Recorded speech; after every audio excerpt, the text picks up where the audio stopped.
So without getting too far behind here, the first thing I'm actually going to do, though, remember, is make a project folder and put your content in your folders.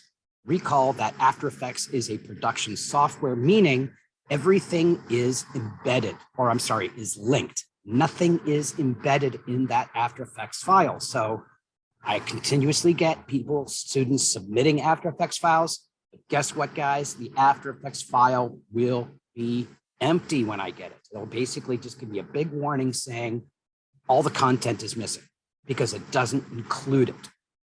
Remember when we did Photoshop and Illustrator, we needed to place embed. So it actually was saved in that file. After Effects does not give us the embedding option. So what I'm going to start with here, of course, last week we talked about the animated logo process, but today I wanted to actually talk a little bit about the animation capabilities and how you would basically work it.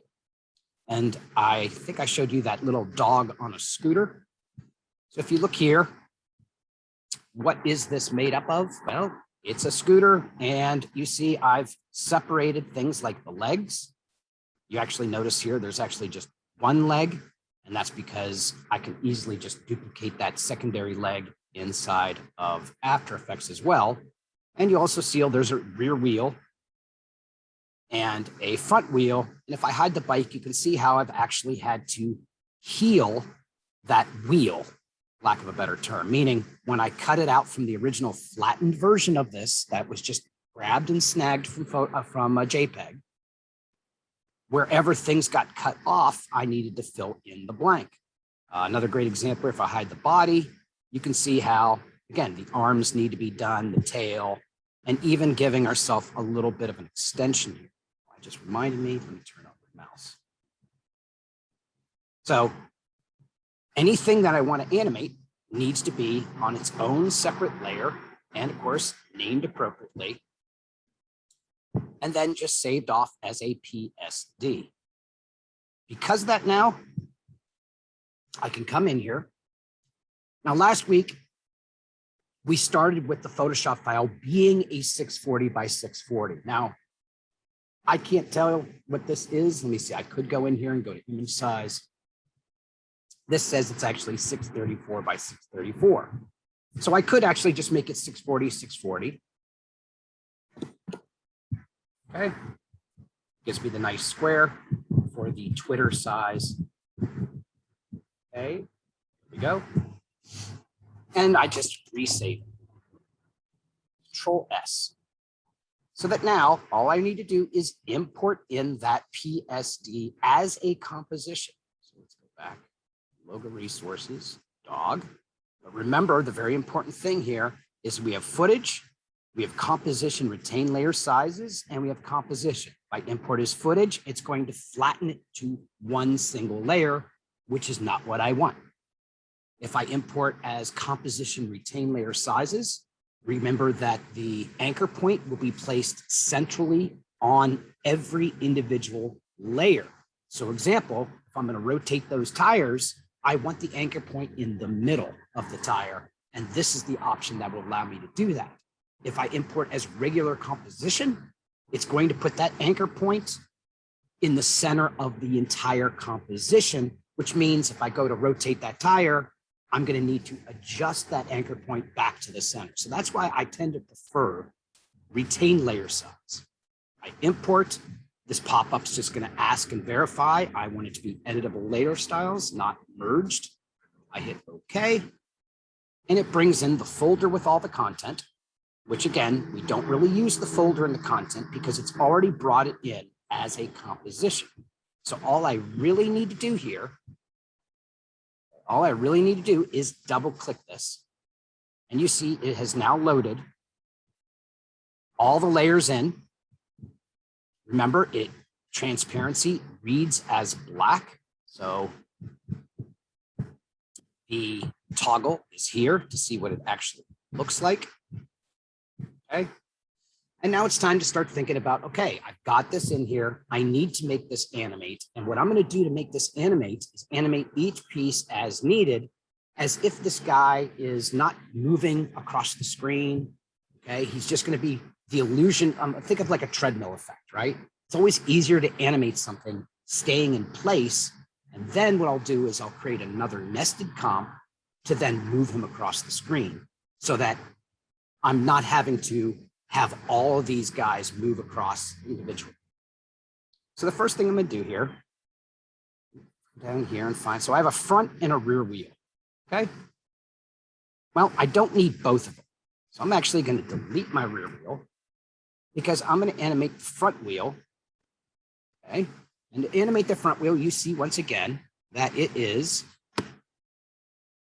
okay, yeah, I need the black here, but the anchor point, and you see it's the layer size. That's why we import composition, retain layer sizes, because it does it like this instead of putting this in the middle of the actual composition. So all I'm going to do with this is just open up that front wheel, open up the transform, and let's see, which way would this be rotating? I guess it would be going in the negative direction, right? Because it would be rolling that way. So let me just go back to 0 here and just going to put a key. And it also looks a little squished. Just maybe get a little rounder.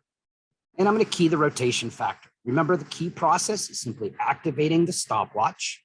Where we want a key, we get a diamond at the 0 timeline, and we get a diamond here at the, that shows that there is a key at this point in time. Now, something I realized I forgot to show you guys already is changing the length of the composition, because you see it currently is 31 seconds. And it's that because the last time I used After Effects, we did last week was the slideshow, which was about 31 seconds. Well, this animation does not need to be that long. So remember, the requirement for the animated logo, or if you want to try an animated character, is minimum of 8 seconds. Now I'm going to go with 12. Remember, hours, minutes, seconds, frames. You'll also see here that the preset for this comp is not set up properly. See this? It actually says 1280 by 720 when I know it needs to be 640 by 640. And the frame rate at 30 is just fine. Just be wary that usually when work at 30, or you can work at 2997, but typically these lower ones aren't as good. And so I can hit OK now.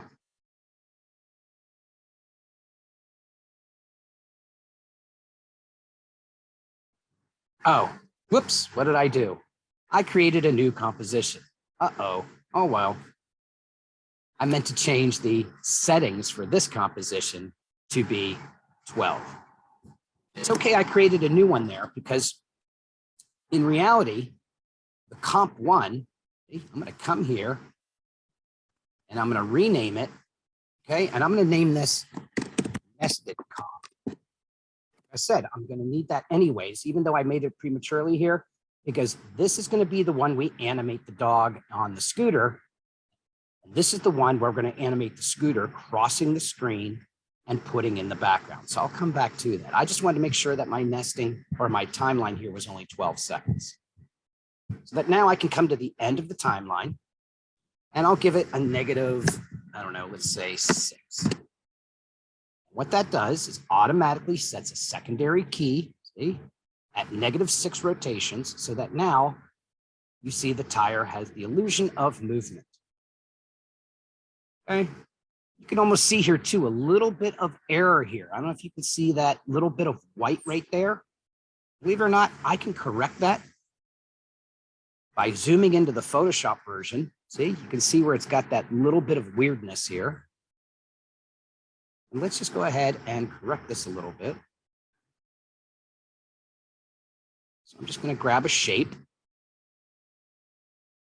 And I go right on the edge, right there. Select, invert, eraser.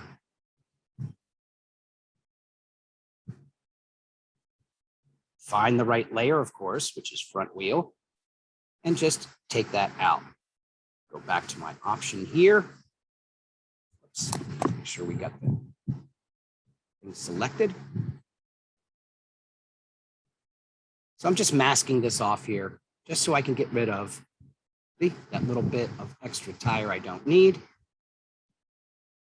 Click off and just hit save. After Effects now should automatically update, see, and update that option.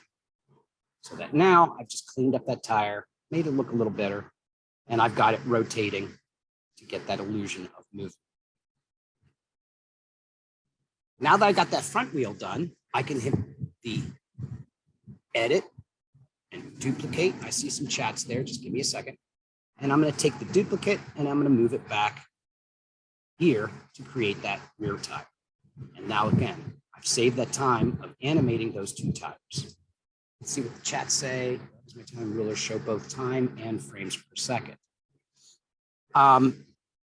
If your timeline is showing that, uncheck the options and preferences, but still showing. That typically means that you are zoomed in. So you see you got, if I'm here at 0, 1 second, 2 seconds, if you zoom in, you eventually get 2 seconds, 10 frames, 20 frames, 3 seconds. Okay, and you can zoom in this way, or you can zoom in on the mountains down here. So that just is what that's saying. Now you could probably come in here in the preferences of the timeline and probably adjust that, but that typically just means that you don't have enough.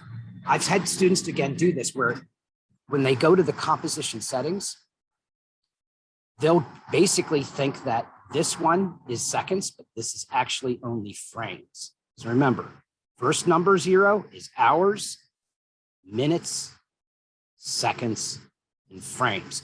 So you have to understand that, you know, if you put the wrong value there, then you're not, if you say, oh, I want this to be 12 and you put 12 in the frame section, that is only 12 frames at 30 frames per second, which means it's well less than half of a second long. And you'll know that when you go to animate and hit the play preview and it goes super quick. So that might be what's causing that to show frames as well. Okay, so we've got the wheels turning, right? So that's pretty much done. Next thing I'm going to do here is let's focus on these little puffs of smoke, okay? Which are right here, okay? Now I don't need 2, okay? So I'm just going to come down here and I'm going to put this behind, making sure it's behind or the under layer. What I'm going to do with this layer now is I'm going to make it be quite small. Let's say 3 seconds. I'll make it even, well, yeah, we'll leave it at 3. See, so I just lopped it down to about 3 seconds. By the way, if you hold shift, shift will snap to this value. Okay. And what I'm going to do with this little puff of smoke now is open up the options. And I'm going to put it back behind the scooter here, make it smaller. Okay. And I'm going to do a couple different parameters. Okay. A couple different keys. I'm going to key position. I'm going to key scale, key rotation, and opacity so that they're all selected. By the time I get to the end, right about here, I'm going to scale it. I'll give it some rotation, just a little bit. I'll move it off screen, and I'm going to give it 0 opacity.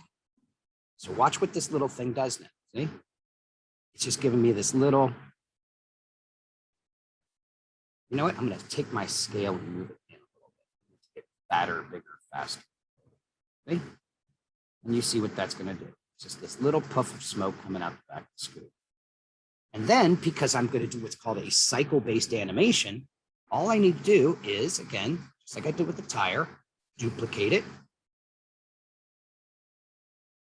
And I will have this pump out every, let's see here. So I'll line it up to the 2, do another duplicate to the 4, another duplicate to the 6, another duplicate to the 8, another duplicate to the 10. And there you see it's now off screen. So now watch if I hit the space bar to give my preview, you're going to see the progress green bar, which is the RAM. And you see I now have a continuous cycling little puff, puff, puff of my exhaust. Pretty nifty.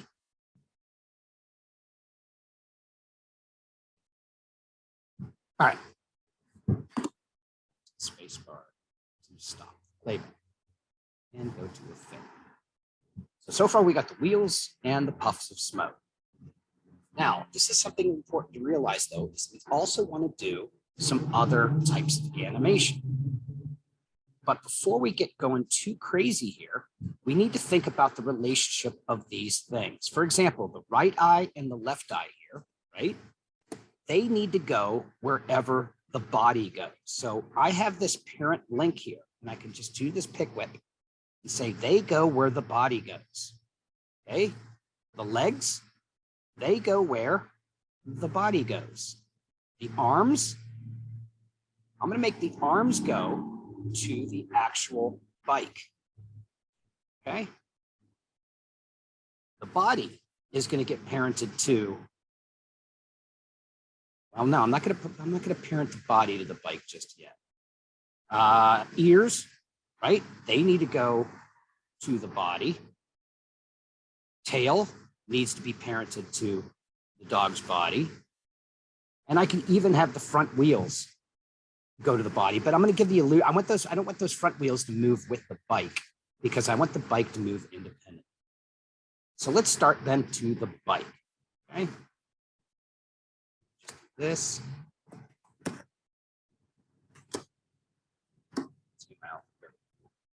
So I've got the bike selected. Now I could go in here and I can do a bunch of different animation capabilities just to give this vibration of the bike, right? Like it's that put, put, put, put, put, and it's kind of rattling and shaking. But there are presets that allow us to do this as well. So I'm going to go to the effects and presets. Okay. And the shortcut key in the animation presets, I'm going to type in this word wiggle. And the wiggle behavior is basically random behaviors. And nothing makes something look more real or believable or come to life than the element of random movement, right? The lack of a mechanical movement. And these wiggles, as they're called, are actually scripts that have been written and turned in as a preset animation setting. And we have wiggle gelatin, wiggle position, wiggle rotation, wiggle scale, wiggle shear, and wigglerama, which is all of the above slammed into one. Now these work, remember, wherever I put this is where I want this. So I'm going to start with just wiggle position because I want the scooter, the bike, to just randomly move up, down, side to side. Okay. So I'm going to come here and just drag that onto the bike layer. And you see immediately the random movement. Problem is it's too extreme, right? It's too much and it's too slow. So what I'm going to do now, you see in the effects controls, it added the wiggle position and we get a speed factor here. So let's try a 6 to make it wiggle faster, but then turn down the amount to something very small, like 3. So watch the bike now when I hit the space bar. See that? It is just randomly moving. Now look, now the progress bar here of the RAM preview is going to start to get really slow on us because it's having to calculate all this keyframe randomization. So let it go all the way through, and now we can see it real time. Okay? You know what? It's still too slow to me. Let's make this be 12. Now, when you do that, though, remember, we're adding more movement, more keys, which means I might want to move this to a lower quality of preview because I'm looking for performance. I know it looks good. I want to see the performance more real time. And you see now, it's still doing a RAM preview, albeit slowly, but it's actually going to go a lot quicker than if I had that at full resolution quality. Let's let it finish and play real-time speed. See, now you can see just how fast it's going. And again, if I was to try to animate that, that would be a lot of random keyframes. So we can use these random wiggle effectors to kind of, these effects, to kind of get this motion we're after. All right, minimize the bike here. let's come down, just move it to back to full so we can see. Okay, and let's work on this tail. Okay, now the tail can be animated many different ways. There it is. But remember, when we imported composition retain layer size, it placed the anchor point here. Well, the tail needs to be anchored at where it connects to the body. So I'm just going to scrub my anchor point to get it where it needs to be. Right about there. Go ahead and see where I got it. And now I'm going to put it back into place. So the tail can be animated. Well, I could do a random rotation, right? Let's try that. So I'm just going to come to rotation, wiggle, rotate to the tail. And you're going to see it's going to randomly rotate on that axis of where that pivot point is. Okay. And for the sake of thing, let's just increase the speed. And I can even decrease, let's say, the amount of degree of rotation. And there you see it. Maybe a little more.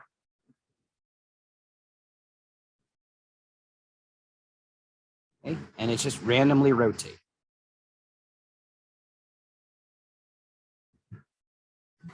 Okay. Pretty cool. And you can see the script is actually written into the transform anchor position here, so that when time goes, it's just randomly going in time and degrees of rotation. So it's, again, these are just very nice, easy buttons for getting random movement to work. Okay, let's go on up here to the ears now. Actually, I'm going to wait on the ears. Let's go to the eyes. Okay, right eye, left eye. Well, if I want to move these randomly, right, I may want to do position to have them just randomly move around the eye. I could do a wiggle scale to randomly have them get large and small. Or I could also play around with this wigglerama. Put that on. Okay. And see now the pupil. Now, of course, the pupil is going way too far, right? It's leaving the actual body or the eye itself. So maybe I want to add speed. Nervousness, let's go with more nervousness. Less position though. And let's see if that does it. See, I'm trying to keep it inside the eyeball, the pupil. That, and now it's just randomly rolling around. And you can even see I've got scale now involved in this. So I can randomly scale the pupil, maybe even more than 25. It's not 100.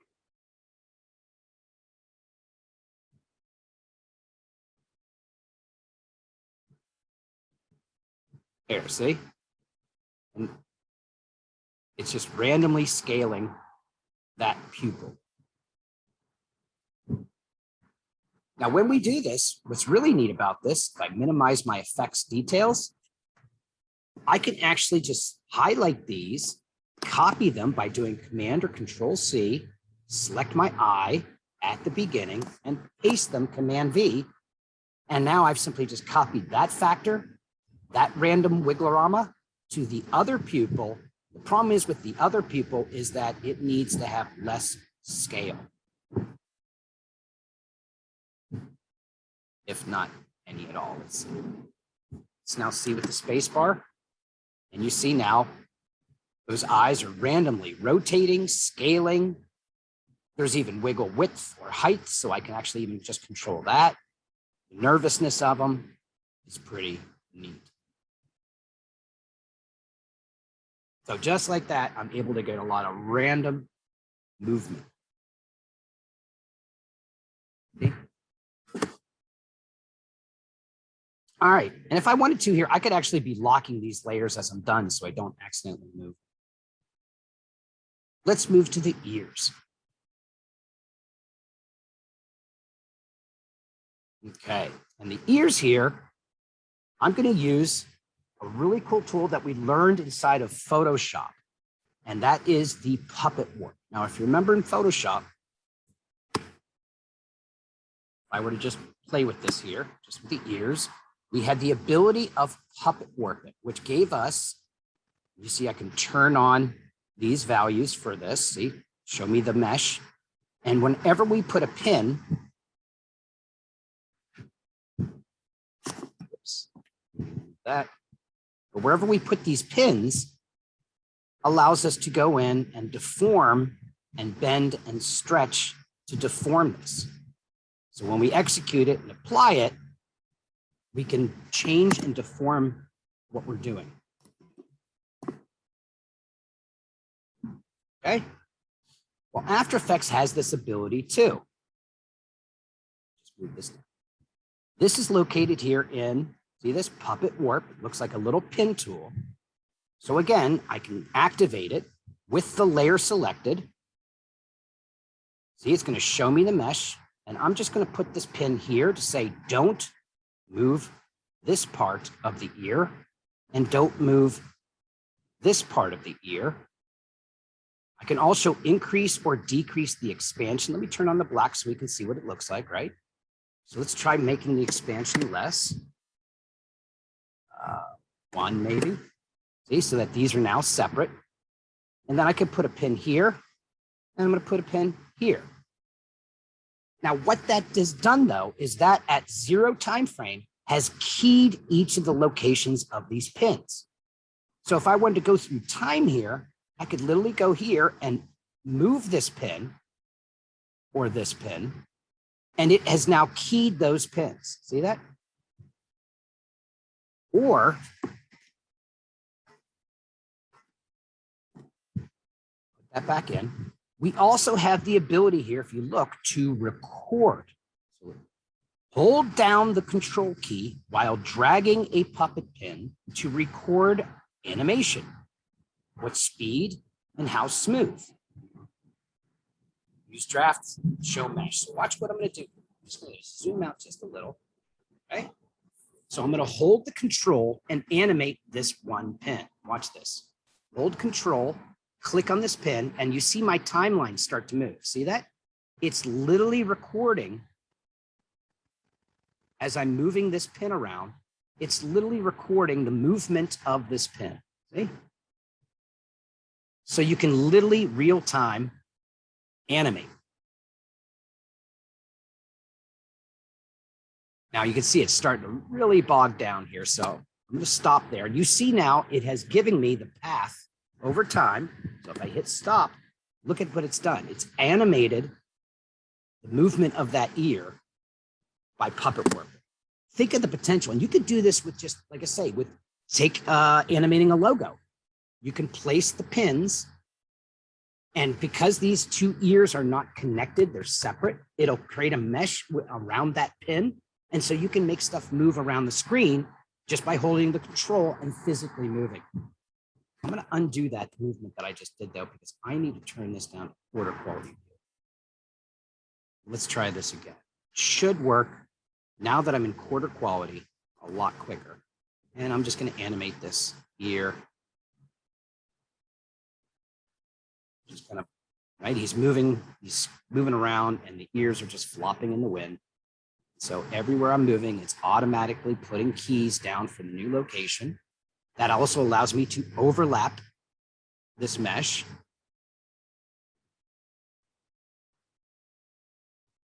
Now I'm also trying to stay inside. Just release right there. And you can, if you go in here, you can see the keys that have been created. Okay.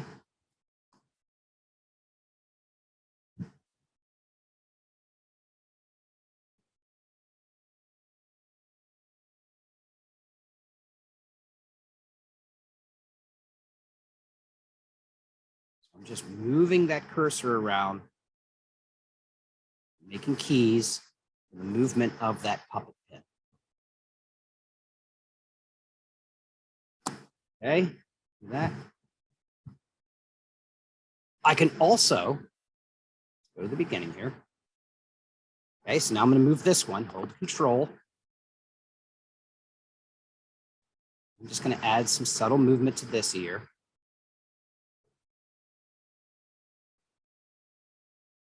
It's recording the keyframes of that movement.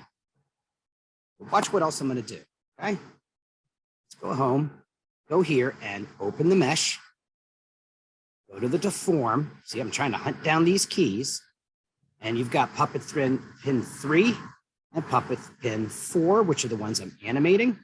And we get our pins. Now watch what I can do with this though. I can actually even just take these because they're all random movement, copy them, paste to get that. Let's close that pin. Let's go to this one. Let's grab those keys, copy, paste. I can even take these, paste. So just that rapidly now, I have randomly animated the puppet warp pins. So I can get out of there, find it, and when I hit the space bar, you see how those just randomly perform. Okay. So think about it. You can actually take a character and make it walk, right? You could do motion comics. If you ever, want to hunt stuff down like this, there are After Effects examples of motion comics. Let me just jump over to YouTube real quick. And you can see how they're using a lot of these basic techniques to animate the comic books. But the comic book has to be separated in layers, right? You have to have so you can have arms move, you can have, facial expressions. Let's see.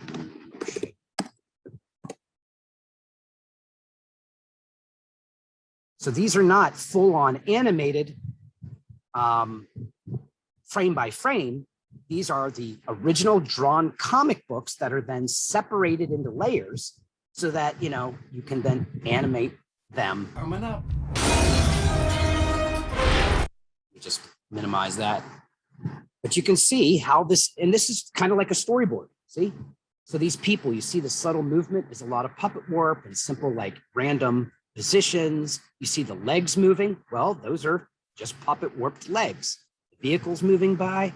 So this is an example of After Effects, which has just gotten really huge now, whether it be an animatic or whether it be a motion comic or a storybook or something like that. And again, After Effects is the preferred way of doing this. See, even animating blurs to create depth of field, pretty cool stuff. All right. Full a second. So we've got the ears done. We've got the eyes done. We've got the scooter. I do have this leg here that I have to fix, right? Because I only have one leg right now. Let's see, where's that leg? Okay. And what am I going to do with the leg? Well, maybe I'll just leave the leg alone. Okay. But I do need a secondary one. So I'm going to duplicate that layer to get that secondary leg. But then, of course, that secondary leg needs to be put behind the body. Okay. The only thing that's not moving right now is the body itself. And to get that to work, select the body. Okay. And again, you see the body has put the anchor point in the middle of the layer, right? So what I need to do is I'm going to adjust that anchor point so it's right on his butt. And you see, because I parented all these things, they're all going with it. Back on the bike, right? And what I'm going to do now that that anchor point is here, okay?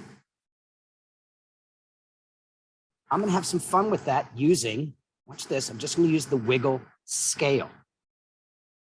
Find the beginning of my layer, go to a 0, wiggle scale, drop it on there, and I'm going to increase the speed a little bit. Now you're seeing what's happening here is that my eyes are going a little crazy, and that is because the amount needs to be very small. And wiggle width separately. Yes, I want the wiggle width to be 0. I don't want it scaling wide. I only want it wiggling height. So let's see here. You see now, it looks like he's actually squishing, squashing, squishing, stretching, whatever you want to call it, on the seat. That.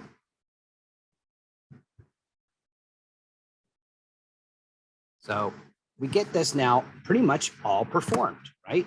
Here he is, put, put, put, put, put, put, put, put, put. Everything's moving, everything's, animating individually. The arms haven't really been animated much, but you know what? Arms wouldn't. They are locked onto the bike, right? But I could even just animate the arms a little bit if I wanted to, but I'm just going to skip that. All right, so here we have, go to fit.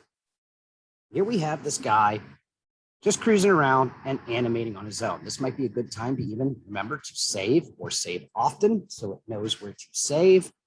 See, it doesn't know until I tell it where to save. After Effects, project folder, remember, and I'll just call this dog. But this is the process now. I've got him animating in place, like the treadmill effect, right? Now what I'm going to do, watch this, is I'm going to go over to this nested comp I built by accident earlier. And the reason why is if I take dog layer and I drag it into the empty nested, you see it's like flattening the composition in Photoshop, right? Merging the layers. It merged the layers into just one controllable little layer.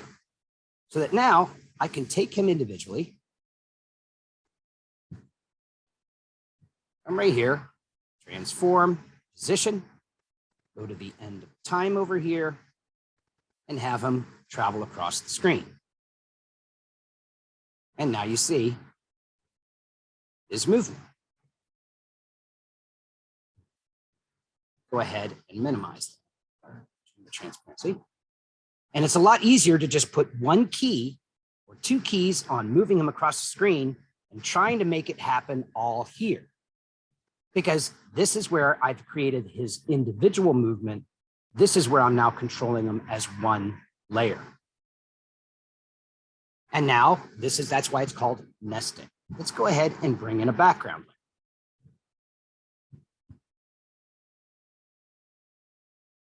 Where do I have that?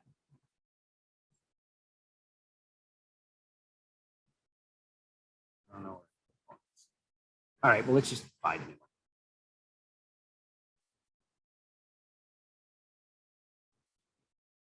So I just need a street, right? A simple street view or something like that. So I'll just say cartoon street image search. And any of these would work.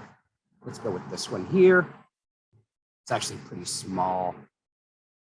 Remember, we want to find, there's the one I've used in the past, but I'm going to find one that looks a little bit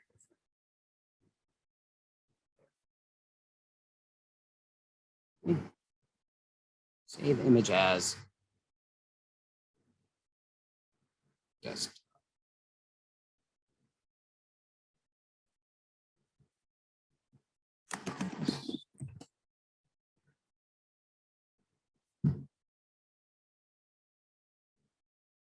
There, import that.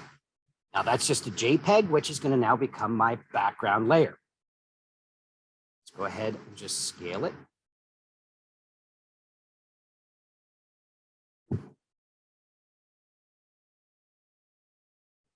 And now I need to animate this.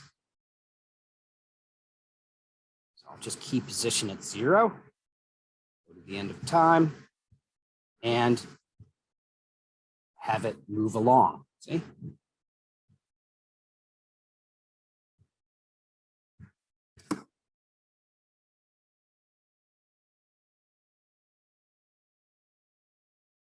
And we get the effect we're after. See? Just cruising along.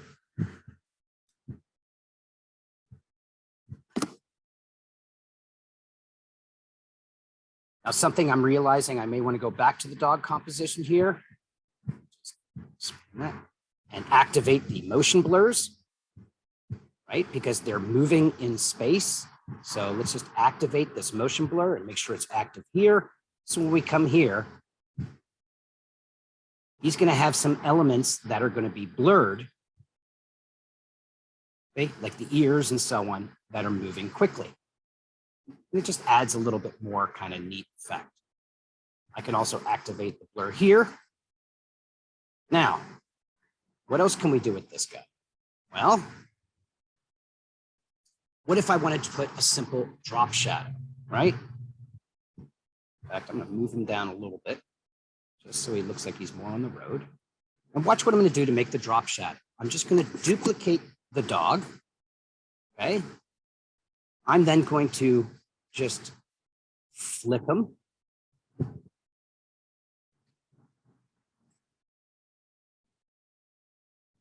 Move the position so that the tires line up like that.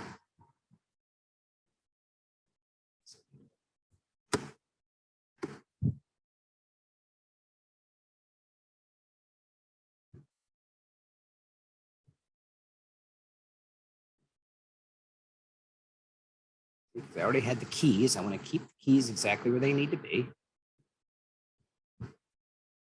Okay. Now it almost looks like a reflection.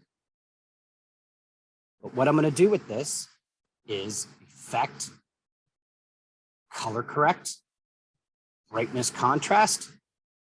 Needs to be a shadow, so let's turn down the brightness, turn down the contrast, which allows me now to do another one for hue saturation to say, hey, less color, less lightness. Okay, now it's just black. Shadow should be a little bit more blurry. So again, I'm just using it like a Photoshop filter. I'm not actually going to animate that blur. And you see now, maybe I want to play around with the blending mode, or maybe I just want to play around with the opacity. Okay. Go ahead, minimize this. Space bar to see the difference. Now look how slow that progress bar is going. That's one of those things that, you know, I'm probably running out of RAM, right? So one of the good things to do here, just to get some RAM back, is to purge all memory and disk cache. 4.4 gigabytes in literally 40 minutes of working in After Effects right now. So give me back those gigs. And what I can even do here, watch this, I can even do a pre-render if I wish. Now, what that will do is that will kind of give me it'll pre-render it as, but you see it's going to be an AVI. See, so I'd have to come in here and change these settings if I want to do a pre-render. Or, close that off, nested comp, this, it's easy to see. Or what I can do is in my preview here, see, cache before playback.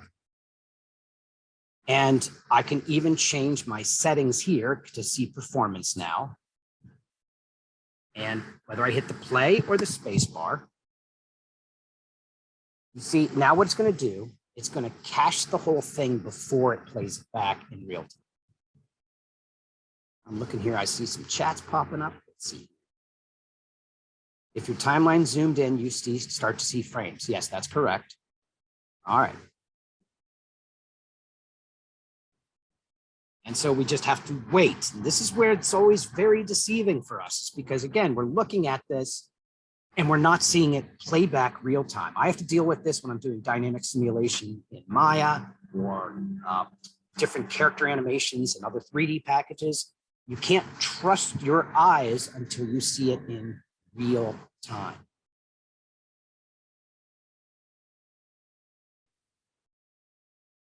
We're just going to let that play through.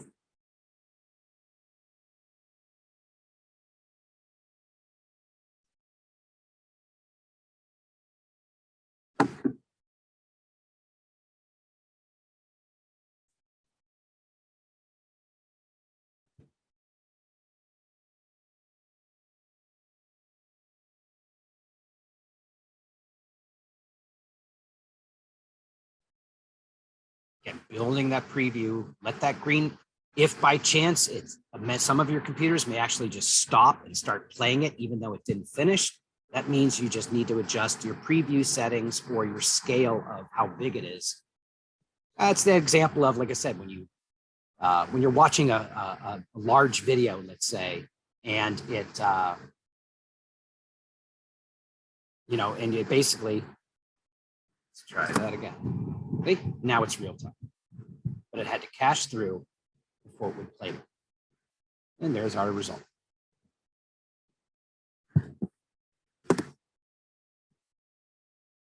The only thing I may want to do here is, add some music.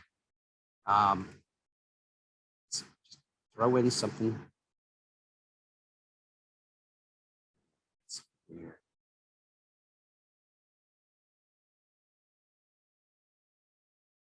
Right. Check the audio. And remember, if we want to play with this, we want to, you can see with the find peaks and valleys to actually have your audio start. And I can already tell you right here that this is going to be a little loud. So I'm just going to knock it down to -3. You can always go into the audio section here when we're playing it back and see if it actually gives us peaks.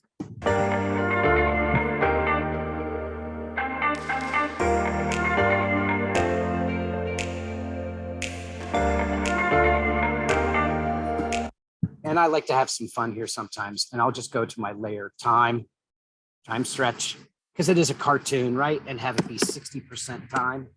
So now it's just, it's going to sound a little more cartoonish.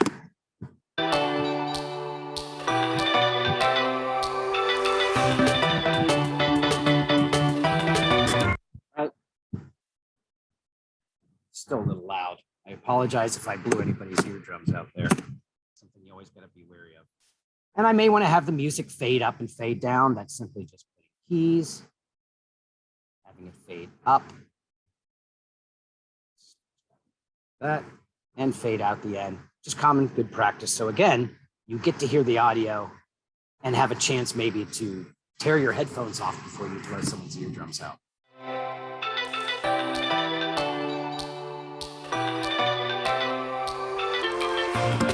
All right. Again, we saved, okay? And it's been auto-saving in the background. Finally, then the delivery. So whether I go to File, Export, Add to Media Encoder, remember that's that other Adobe package we need to have installed, or I can just go Control-Alt-M or Add to Media Encoder. This will now open and launch the Media Encoder.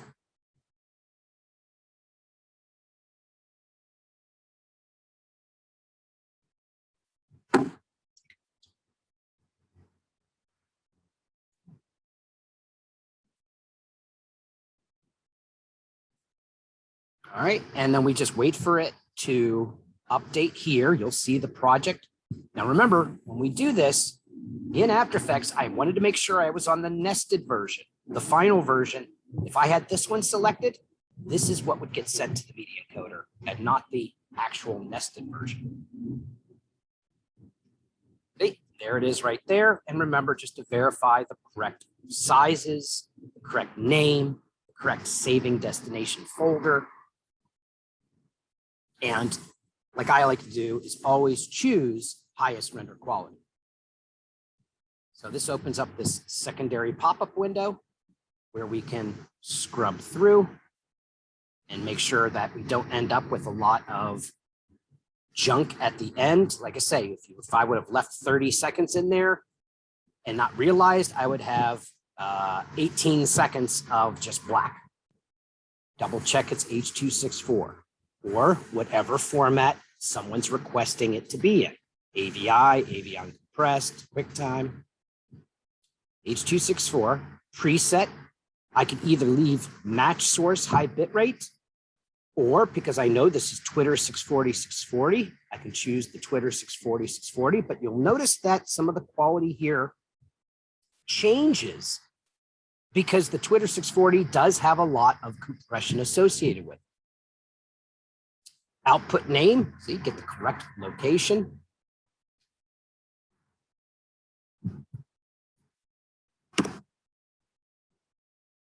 Right name, right location, and just check this box. See, gives better quality, but increases the encode time. Hit OK. It still says not currently encoding because the last thing we must do is hit the green button. When I show people how great the quality of animation you can work with in After Effects using a still image, which is just, that's what that dog was. That dog on the scooter was just a JPEG I found online. Or when I show students that are really into doing cartoon or comic book art, or I don't know, anime and manga and that sort of stuff. And I'm like, hey, stop drawing everything on the same layer. Use Illustrator or Photoshop and build it on separate layers. And then in After Effects, you can make it come to life. You can tell more of that narrative story.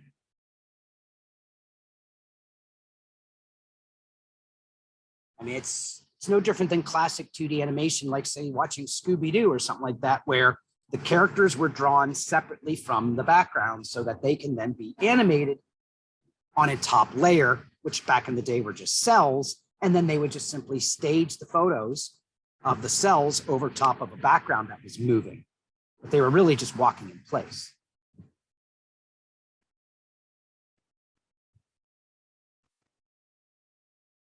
Taking a little longer. If you ever need to, you could also hit escape, or you can see there's a stop and a pause button here. If it's like maybe you're watching it here and you're like, oh no, it's all wrong. It's that's not the correct one. You could stop, pause, delete this one, go back to After Effects, resend it.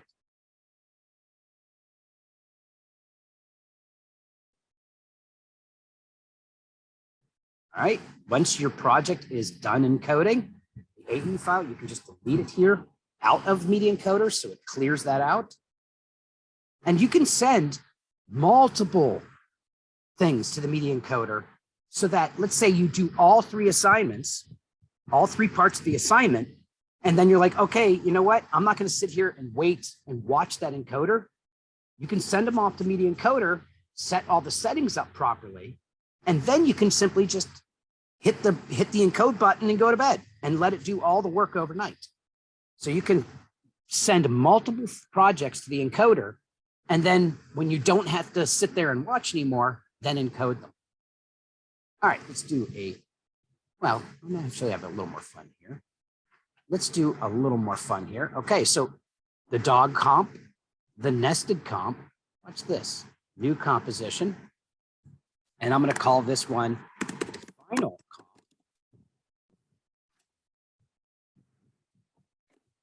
Same size, same length, same everything.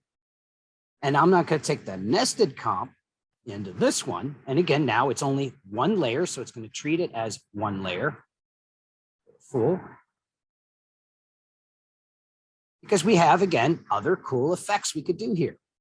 Again, I'm not gonna go through them all, but we got simulations like rainfall. And let's make the drop size larger. Let's add some wind to it. Okay, let's add more raindrops, make it look more like a storm. Size a little bit bigger here. Spread, variation in the wind. See that? And now I get the illusion of it actually. Now I've got it raining in my cartoon scene here. Okay. I can even change the color of, the rain. Variations, fun, you see it's actually the background reflection is actually in the raindrops, so I can composite that and see now it's actually allowing the raindrop to be semi-transparent. See, so you actually get hints of the blue and the green in the rain. There's a lot of cool effects, guys, that you can go into this. There's lightning. See? So I can have a lightning start and lightning end, and I can literally just keyframe this lightning striking.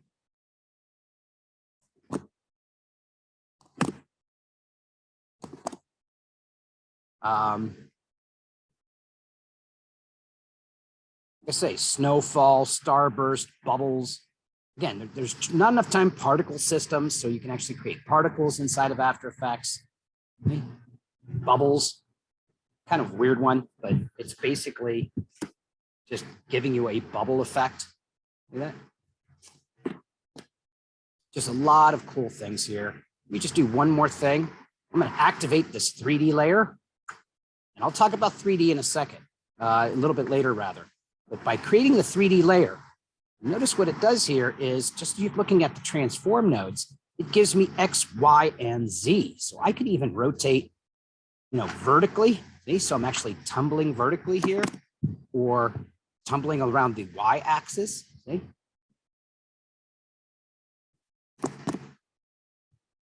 I can also, because I created it as a 3D layer, watch how silly this is. Light, spotlight. Let's go with I'll go with a yellow spotlight. Okay. Intensity, angle, feather, cast shadows even. I can hit OK. And now you see I'm actually working with a light that I can, animate and do all kinds of things with. See? So I can literally animate a light. And this spotlight is basically making that. So again, you can get some cool effects.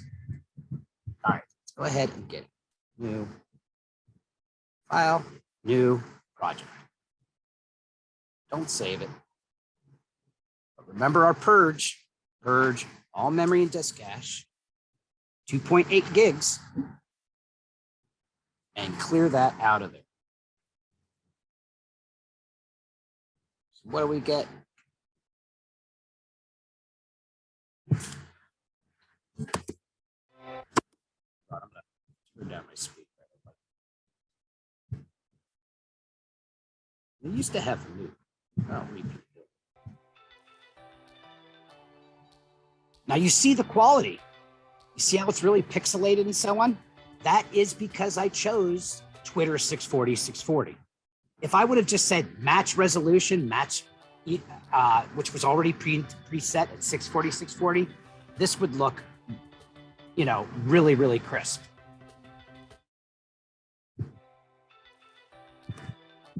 So again, just be aware that when I said to the media encoder and said match high quality rather than choosing Twitter 640, I wouldn't have gotten this pixelization.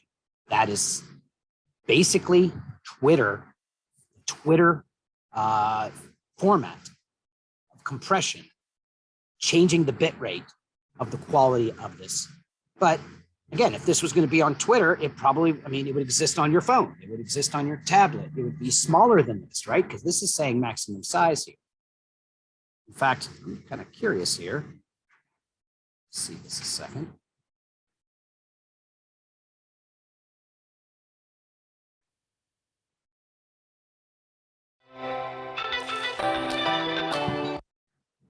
So here, I'm actually playing this in my browser as the Twitter 640, and you can see what is going on.